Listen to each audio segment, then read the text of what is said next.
சித்திர நாளிலும் சண்முகா கந்த உற்சவ நாளிலும் சண்முகா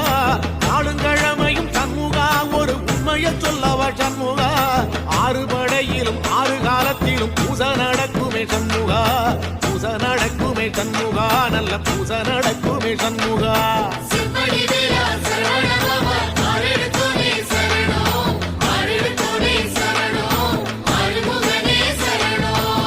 மருதமல சத்தியமா